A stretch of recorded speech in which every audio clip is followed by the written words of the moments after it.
Kalau netizen yang budiman tentu sering mendengar istilah jet tempur multi-role atau multiperan. Istilah ini melekat erat pada jet tempur legendaris seperti F-16 Fighting Falcon milik Amerika Serikat. Namun, saat pabrik dirgantara Perancis, Dassault Aviation, merilis jet tempur andalan mereka, Rafale, mereka menolak label tersebut dan memperkenalkan kosakata baru yang terdengar asing bagi sebagian orang, yakni Omni-Role. Bagi masyarakat awam, perbedaan kedua istilah ini sering kali dianggap sebatas trik pemasaran atau jargon bahasa semata.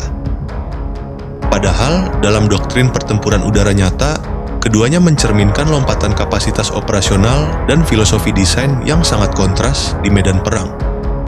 Untuk memahami letak perbedaannya, kita harus melihat bagaimana sebuah jet tempur multi-role konvensional seperti F-16 beroperasi.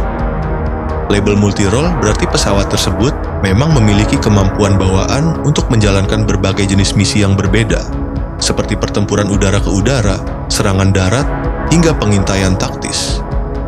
Namun, kelemahan utama dari doktrin multi-role tradisional adalah pesawat ini umumnya tidak dapat menjalankan peran-peran tersebut secara bersamaan dalam satu sorti penerbangan tunggal.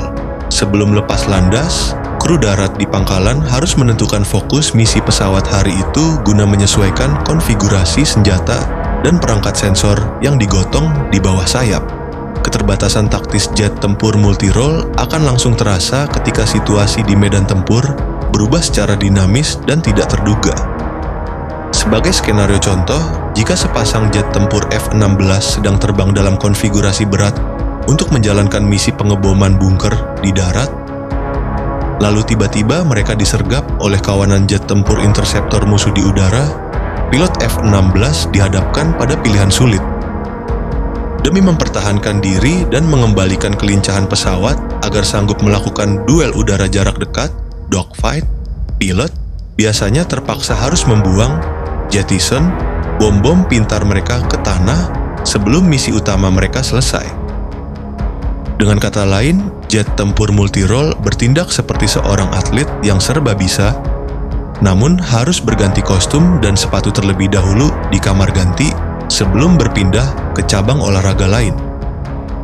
Kehebatan sejati dari platform Omni-Role ini dikendalikan oleh otak elektronik berupa sistem fusi data, data fusion, dan radar AIS-ARBE 2 generasi baru. Saat menjalankan misi, sistem komputer Rafale tidak mengharuskan pilot berpindah mode radar secara manual dari mode darat ke mode udara. Radar AESA pesawat dapat memetakan target di daratan sekaligus mengunci ancaman jet tempur musuh di udara pada detik yang sama. Jika skenario penyergapan darurat terjadi di tengah jalan, pilot Rafale tidak perlu membuang muatan bom daratnya. Pilot dapat meluncurkan rudal meteor untuk merontokkan jet musuh di langit, lalu beberapa detik kemudian tetap meluncurkan bom presisi ke target daratan secara mulus. Pada akhirnya, jika jet tempur multi-role memerlukan penyesuaian pangkalan yang kaku, maka jet tempur Omni-Role hadir sebagai Swiss Army knife sejati yang siap merespons segala bentuk ancaman di darat, laut, dan udara secara instan tanpa jeda.